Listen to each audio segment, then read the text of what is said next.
sepenuhnya kami serahkan kepadamu. Amin. Salam Bapak Ibu. Puji Tuhan diberikan kesempatan untuk boleh menyampaikan sabda kebenaran firman Tuhan di minggu yang kedua di bulan Mei 2025.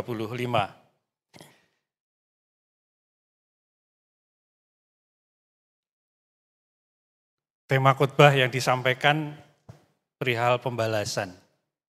Perihal pembalasan. Perusak kesatuan salah satunya pembalasan berdasarkan Roma 12 ayat 17 sampai dengan yang ke-21. Pertanyaan untuk kita semuanya, sinten ingkang boten nate dipun larani dening wong liya?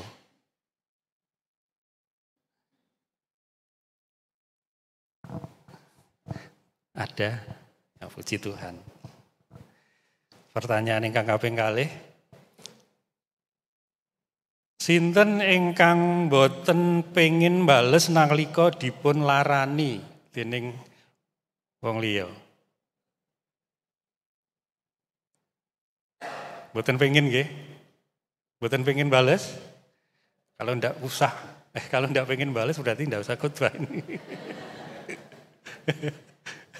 Bapak Ibu Saudara, sajatosipun pareng napa mboten bales menika? Boleh apa tidak kita membalas? Boleh Pak. Oh enggak boleh Pak gitu. Ada kemarin ketika ditanya seperti itu, boleh dan enggak boleh. Nah, bolehnya seperti apa, enggak bolehnya seperti apa. Nah, Bapak Ibu Saudara, gereja sesungguhnya dipanggil untuk membawa damai ya, untuk membawa damai. Bukan menebar yang namanya pertikaian atau kebencian.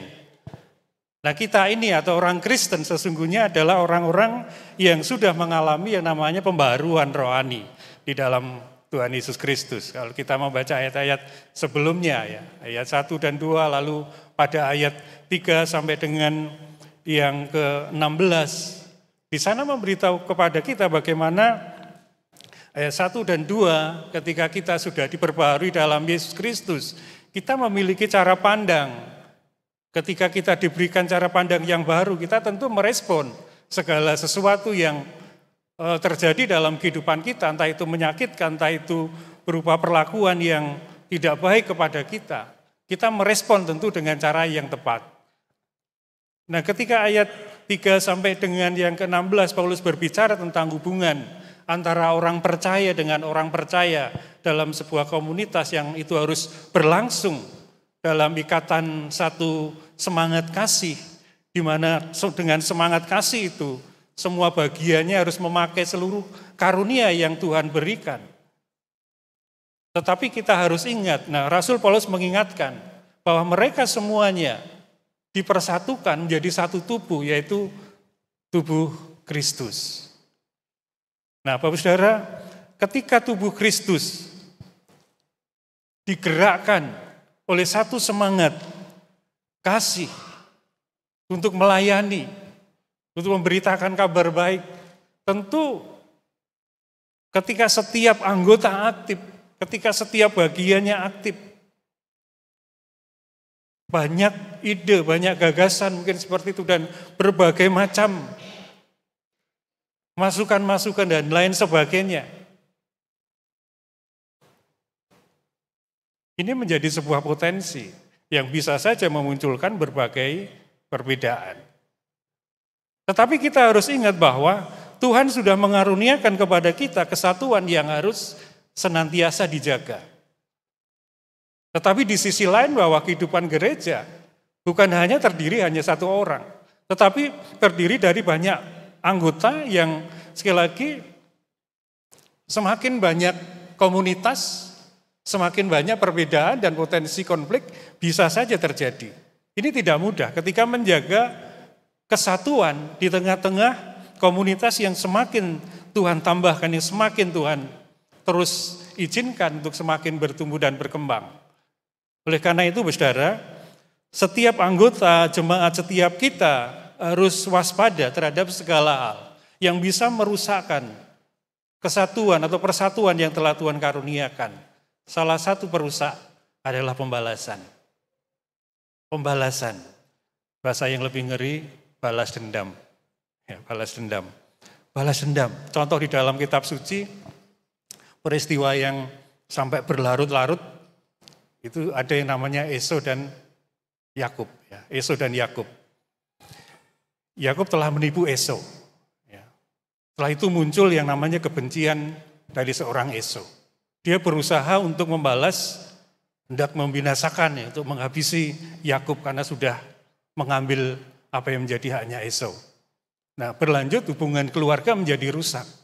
Kalau kita membaca selanjutnya, Yakub lari, ya, dan kalau kita lihat peristiwa-peristiwa selanjutnya, akar dendam kesumat terjadi.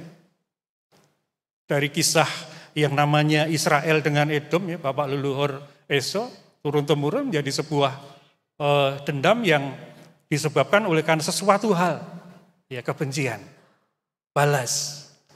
Lalu di sisi lain ada juga contoh yang juga mengerikan. Ya. Ada yang namanya Simeon, ya, Simeon dan Lewi, ya, yang mau balas dendam, ya, yang mau balas kepada Sikem dan Hemor karena telah berbuat jahat kepada keluarga Simeon dan Lewi. Akhirnya Simeon dan Lewi menyusun sebuah siasat, ya, tipu daya, dan tipu daya itu terlaksana, dan dia bersama dengan Lewi ini, ya, membinasakan, ya, kaum pria, ya, di daerah Sikem, membunuh. Itu yang dilakukan karena pembalasan, balas dendam. Bukan hanya orang saja yang dibinasakan, yang dibunuh, tetapi hewan pun sampai disakiti, ya, kalau kita membaca dalam Perjanjian Lama, sampai dibuat cacat. Ya. Artinya apa? Sesungguhnya melakukan pembalasan membawa akibat yang sangat menyakitkan. Ya. Membawa akibat yang sangat menyakitkan dan mengerikan. Menyakiti diri sendiri, menyakiti orang lain. Ya. Dan itu membawa satu kesehatan yang tidak baik. Ya. Kesehatan mental terganggu, emosi terganggu, kehilangan banyak energi yang seharusnya berfokus pada hal yang bisa membangun, yang dipikirkan hanya bagaimana bisa membalas. Nek ketemu rasanya pengen gitu, ya, pengen apa namanya, merekam, ya, seperti itu. Kalau ketemu, ya, komunikasi terganggu. Ya, saya pernah ada seorang, ya, yang bertikai, 2 orang bertikai. Ya. Awalnya cuma 2 orang aja, tetapi ternyata dari 2 orang ini karena beda keluarga, bukan hanya dua orang, akhirnya membawa keluarga besar. Dan berakibat apa? Bukan hanya 1-2 hari, tetapi sampai 15 tahun. 15 tahun tidak wawuh, ya. Tidak tegur sapa. Ya, tidak tegur sapa. Akhirnya ada orang dari negeri jauh datang menjadi juru damai, ya, juru damai. Nah, saudara, akibat jangka panjang begitu mengerikan. Nah, kalau itu terjadi dalam persekutuan orang percaya, tentu persekutuan orang percaya menjadi sangat terganggu. Bisa terjadi yang namanya blok-blok yang tidak sehat. Ya. Tidak ada damai. Kehilangan yang namanya kedamaian, persekutuan terasa hampa. Kehidupan pribadi seolah-olah tidak terasa menyenangkan. Perpecahan bisa saja terjadi. Kesaksian kehidupan kita menjadi terganggu. Kesaksian gereja menjadi tidak baik dan tidak bisa menjadi berkat. Nah, Bapak Saudara mengingat segala akibat yang dimunculkan dari sebuah yang namanya pembalasan. Apa yang bisa kita lakukan? Bagaimana supaya kita tidak terjebak kepada yang namanya dosa pembalasan? Yang pertama dikatakan dalam kitab suci yang kita baca tadi pada ayat 17, 18, dan 20 dan 21. Di sana dikatakan, janganlah membalas kejahatan dengan kejahatan ya. Jangan membalas kejahatan dengan kejahatan. Jangan membalas kejahatan dengan kejahatan, lalu dikatakan selanjutnya,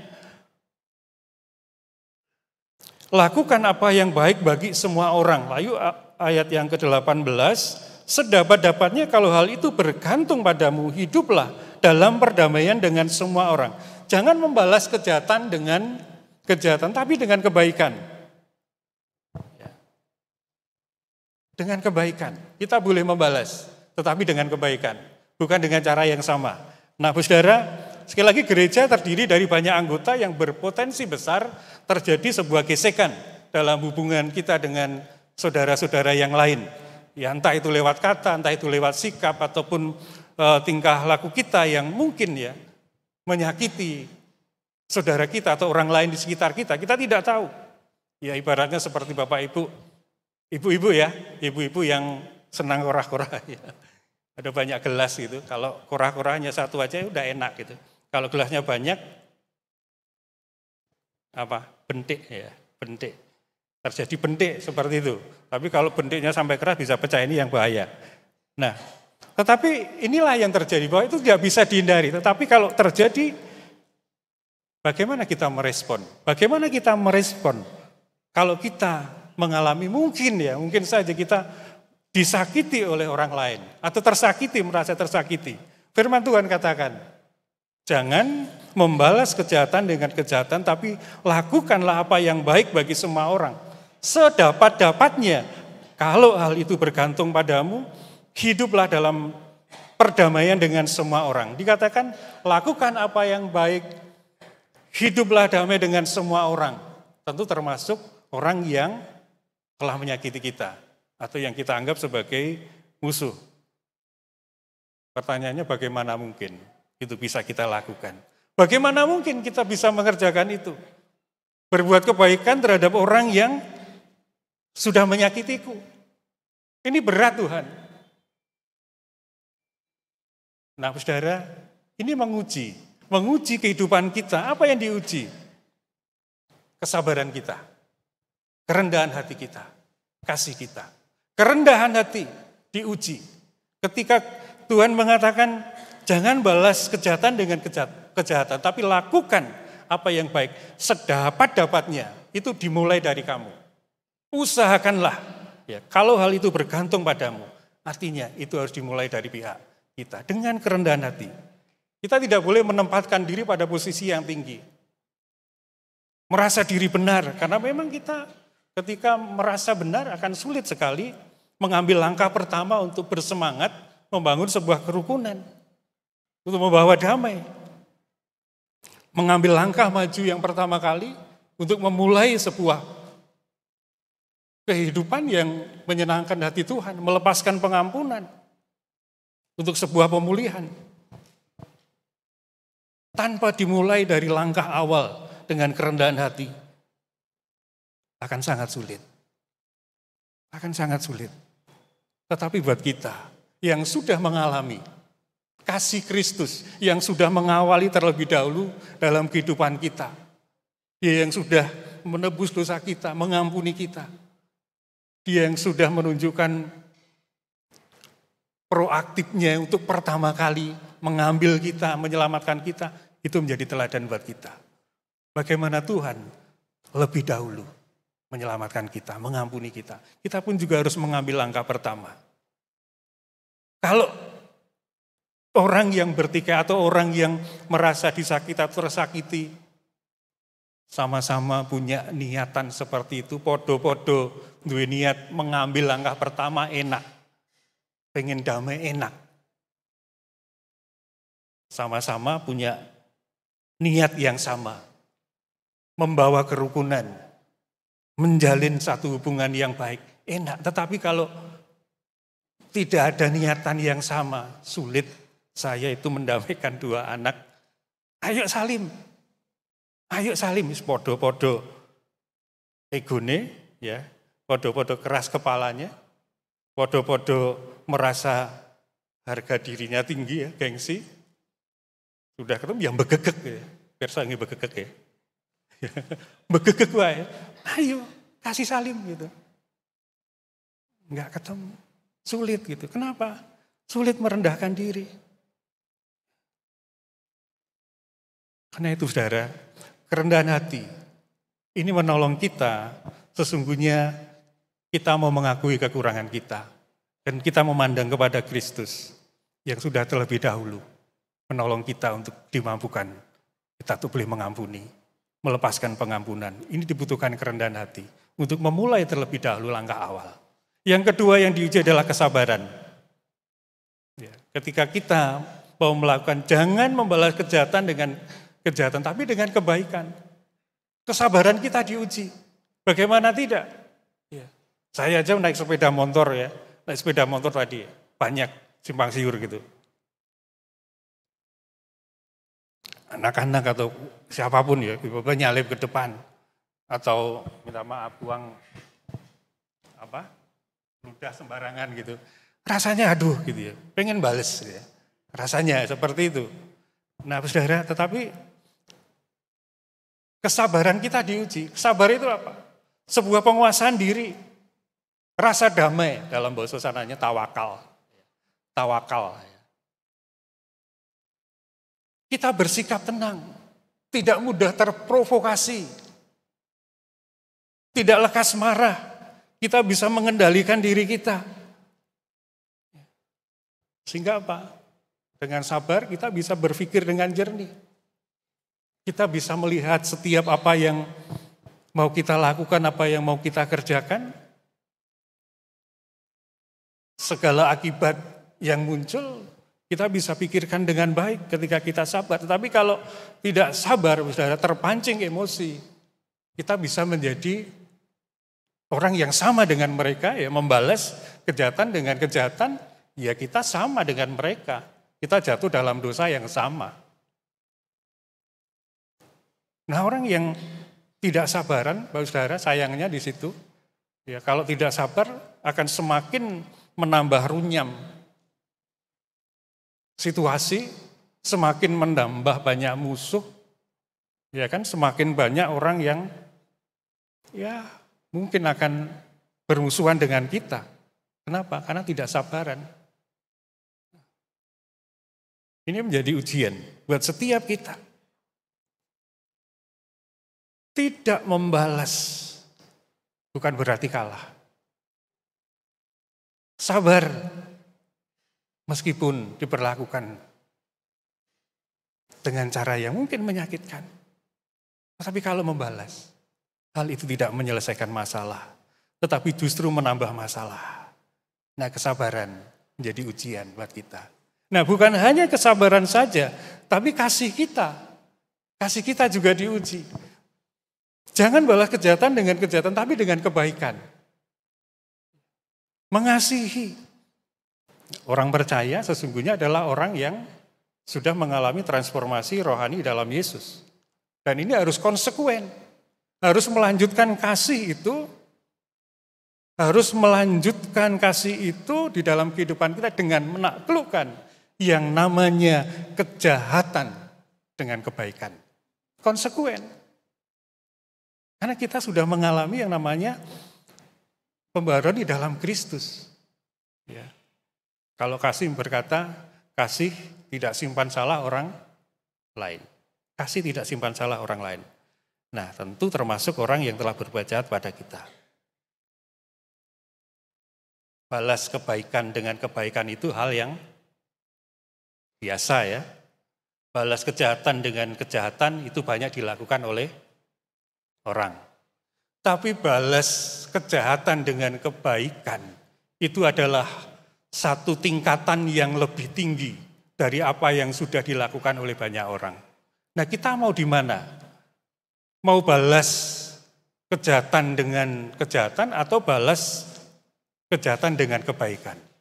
Tentu kalau Tuhan mengatakan seperti apa yang Paulus juga katakan, jika seterumu lapar, berilah dia makan, ayat 20 dan 21 ya. Jika ia haus, berilah dia minum. Dengan berbuat demikian, kamu menumpukan bara api di atas kepalanya. Janganlah kamu kalah terhadap kejahatan, tetapi kalahkanlah kejahatan dengan kebaikan. Lalu Tuhan Yesus juga memberitahu kepada kita, aku berkata kepadamu, kasihilah musuhmu, berdoalah ya, bagi mereka yang menganiaya kamu. Karena itu haruslah kamu sempurna, sama seperti Bapakmu yang di surga adalah sempurna.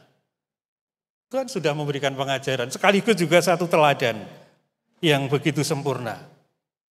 Supaya setiap kita, supaya setiap gerejanya tidak terjebak kepada satu jerat-jerat setan iblis yang hendak memecah belah kehidupan jemaat, yang hendak meruntuhkan persatuan gereja. Ayat 20 dan 21 ini mudah dibaca, saudara. Gampang dibaca, tetapi perlu pengorbanan, perjuangan mungkin untuk dikerjakan. Ayat 20-21, nek setrumu lapar, kayak ono, mangan. Nek setrumu, napa? Ngelak, kayak ono, ngombe. Ning hati-hati ya wis Pak takeane mangan. Ning tak campuri obat tidur wae padha wae, lebih mengerikan kan? Gitu ya. Ini yang apa namanya? Balas dendam tidak kelihatan. Ya. Tidak boleh seperti itu. Dengan tulus hati, dengan kasih yang nyata, dengan menunjukkan jika seterumu lapar, berilah dia makan, jika ia haus, berilah dia minum. Pertanyaannya Pak, mungkin ada yang bertanya, Pak nanti kebaikan kita nek dimanfaatkan piye gitu ya. Kebaikan kita kalau dimanfaatkan gimana? Wes itu bukan urusan kita. Kita tidak tahu, hanya Tuhan yang tahu. Entah itu mau dimanfaatkan, entah itu nanti orangnya malah membenci kita atau malah menyakiti kita. Entah itu orangnya nanti mau bertobat ya puji Tuhan. Pokoknya wis entah apa yang akan terjadi nanti, hanya Tuhan yang tahu. Tanggung jawab kita apa? Menaati apa yang diperintahkan oleh Tuhan.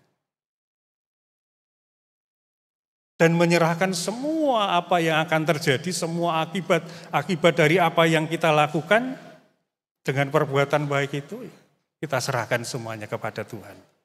Kenapa? Ini penting. Ketika kita dikatakan berbuat baik pada orang yang memusuhi kita atau orang yang menyakiti kita, firman Tuhan katakan kamu menumpukan bara api di atas kepalanya. Menumpukan bara api, saya membayangkan gitu ya. Menumpukan bara api itu piye gitu ya. Panas tentu rasanya kalau itu bara api beneran gitu ya. Ternyata itu sebuah simbolik ya. Seperti yang terjadi dalam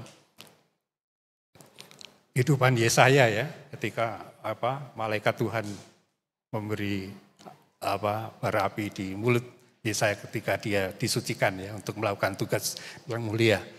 Nah, menumpukan bara api artinya membalas kejahatan dengan kebaikan. Agar orang yang berbuat jahat pada kita itu mengalami rasa penyesalan ya, merasa malu dan menyesal, lalu bertobat, lalu kembali ke jalan yang benar. Harapannya seperti itu. Artinya kita harus tetap memperlakukan orang yang menyakiti kita dengan baik. Memberi makan, memberi minum, itu kan satu keramaan, satu kebaikan. Ya, kalau kita tidak mau melakukannya, kalau namen ya udah berbuat jahat padaku, ngasih makan, ngasih minum, ngasih pakaian, ngasih tempat tinggal, dan lain sebagainya. Tapi nyatanya firman Tuhan mengatakan tidak usah balas, tidak usah membalas perbuatan jahat mereka. Nah, Bapak Saudara, sekali lagi, memang gereja sangat rentan dengan yang namanya gesekan atau bentik dalam hubungan dalam kehidupan kita sebagai sesama anggota. Tetapi setiap anggota harus memiliki yang namanya semangat untuk membawa kerukunan, membawa perdamaian, membawa kedamaian. Jadi tetaplah sabar, rendah hati, saling mengasihi, dalam menyikapi setiap gesekan-gesekan yang mungkin terjadi. Lakukanlah kebaikan bagi orang yang menyakiti. Ya, bukan membawa kebencian, memprovokasi dan lain sebagainya, tetapi membawa damai. Satu doa dari Santo Fransiskus dari Asisi begitu indah ya. Bila terjadi kebencian, jadikanlah aku pembawa cinta kasih. Bila terjadi penghinaan, jadikanlah aku pembawa pengampunan. Bila terjadi perselisihan, jadikanlah aku pembawa kerukunan. Nah, Bapak Saudara, adakah seseorang yang telah menyakiti saudara dan menguji kesabaran, kerendahan hati Bapak Saudara dan kasih Bapak Saudara? Jikalau ada rencana kebaikan apa yang akan Bapak Ibu Saudara lakukan? Renungkan dan lakukan supaya kita diberkati dan terjadi satu kehidupan yang semakin lagi menyenangkan hati Tuhan. Yang kedua, cara kita supaya kita tidak terjebak kepada yang namanya dosa pembalasan, berilah tempat kepada murka Allah. Ya, berilah tempat. Saudara-saudara yang kekasih, janganlah kamu sendiri menuntut pembalasan, tetapi berilah tempat kepada murka Allah, sebab ada tertulis, pembalasan itu adalah hakku, akulah yang akan menuntut pembalasan, firman Tuhan. Saat Tuhan Yesus dicaci maki, saat Tuhan Yesus diludahi, saat Tuhan Yesus diolok, saat Tuhan Yesus dengan segala apa yang diterima semua kejahatan dari orang-orang yang menyakiti, apa yang Tuhan Yesus lakukan? Tuhan Yesus tidak pernah membalas, tetapi malah justru mengasihi mereka, mendoakan mereka. Mendoakan mereka. Sebab untuk itulah kamu dipanggil. Ya, 1 Petrus pasal 2 ayat 21. Sebab untuk itulah kamu dipanggil karena Kristus pun telah menderita untuk kamu. Telah meninggalkan teladan buat kamu. Supaya kamu mengikuti jejaknya. Ia tidak berbuat dosa dan tipu daya tidak ada dalam mulutnya. Ketika ia dicaci maki, ia tidak membalas dengan mencaci maki. Ketika ia menderita, ia tidak mengancam. Tetapi menyerahkannya kepada Dia yang menghakimi dengan adil. Menyerahkannya kepada Dia yang menghakimi dengan adil. Ini menjadi teladan buat gerejanya. Ini menjadi teladan buat Bapak Ibu Saudara, buat kita semuanya. Ia yang mendirikan gerejanya. Ia yang sangat mengasihi gerejanya. Ia mau gerejanya hidup dalam kerukunan, damai, saling membangun. Ia mau supaya gerejanya tetap hidup dalam perdamaian. Tidak saling balas, tidak saling benci. Itu bukan solusi. Jika membalas kejahatan dengan kejahatan, sekali lagi akan menambah panasnya suasana. Kita bisa jatuh dalam dosa kebencian balas dendam. Jangan kalah dikatakan ayat 21. Jangan kalah terhadap kejahatan. Kalahkan kejahatan dengan kebaikan. Mengampuni, mengasihi. Orang Kristen tidak boleh melakukan pembalasan. Kenapa? Dikatakan pembalasan itu adalah haknya Tuhan. Hak mutlak miliknya Tuhan Allah. Yusuf adalah satu pribadi yang sanggup mengasihi dan mengampuni orang-orang yang sudah menyakitinya. Meskipun dia diperlakukan secara enggak adil ya, dia dibuang. Tetapi apa yang Yusuf lakukan? Dia tidak menyimpan dendam. Ketika saudara-saudaranya datang kepadanya, dia ingat itu saudara-saudaranya. Kalau dia mau, sudah habis itu saudara. Tapi enggak. Yusuf malah berkata, memang kamu telah mereka-reka apa yang jahat terhadap aku. Tetapi Allah telah mereka-rekanya untuk kebaikan. Dengan maksud supaya generasi itu terpelihara. Satu hal yang sangat luar biasa. Yusuf tidak memakai haknya untuk membalas dendam. Tetapi dikatakan Tuhan Allah mereka-reka itu semuanya untuk kebaikan. Untuk bisa memelihara suatu bangsa yang besar. Luar biasa, satu iman dari seorang Yusuf. Nah Bapak Ibu Saudara, barang siapa sungguhnya mau membalas dendam, itu berarti dalam kehidupannya sedang mencuri yang namanya haknya Tuhan. Kalau ingin balas dendam. Yusuf kalau mau balas dendam, dia mencuri haknya Tuhan. Tapi tidak dilakukan. Tuhan punya rancangannya dan dan terjadi satu kehidupan yang lebih menyenangkan dan berkenan di hadapan Tuhan. Pembalasan adalah haknya Tuhan. Lalu yang kedua, mengapa kita tidak boleh melakukan pembalasan? Karena hanya Allah saja yang sanggup menghakimi dengan adil dan benar. Hanya Allah saja yang sanggup menghakimi dengan seadil-adilnya dan dalam kebenaran. Contoh Daud ya. Daud ketika bertemu dengan Esau, punya kesempatan sesungguhnya untuk membinasakan Esau. Tetapi Daud hanya memotong punca jubahnya saja. Itu sebagai bukti. Lalu selanjutnya, Daud berkata kepada Saul, tanganku bersih daripada kejahatan dan pengkhianatan. Aku tidak berbuat dosa terhadap engkau, walaupun engkau mengejar-mengejar aku dan mau mencabut nyawaku. Lalu Daud berkata, Tuhan kiranya menjadi hakim di antara aku dan engkau. Artinya apa? Daud tidak mau menjadi hakim. Tidak mau main hakim sendiri. Dia menyerahkan semuanya. Tuhan kiranya menjadi hakim antara aku dan engkau. Bapak Saudara, Allah kita adalah satu-satunya hakim yang dapat menghakimi setiap kita, setiap manusia dengan keadilan dan kebenaran. Manusia atau kita ketika mau menghakimi atau membuat penghakiman sendiri, membalas dengan cara kita, menurut kita mungkin itu benar, tetapi nyatanya justru semakin membawa satu keadaan yang merusakkan sebuah hubungan. Tetapi ketika kita mempercayakan semuanya kepada Allah, kepada keadilan Allah, ketika segala sesuatu mungkin sudah menurut pemandangan kita, sudah berlangsung di luar kemampuan kita, percayalah bahwa Allah itu adil. Allah sanggup dengan kuasa dan wewenangnya melakukan perkara-perkara yang di luar kemampuan kita, sehingga sesuatu hal yang baik yang akan menolong memulihkan diri kita dan orang yang mungkin telah menyakiti kita untuk menyelesaikan setiap apa yang terjadi dalam kehidupan kita.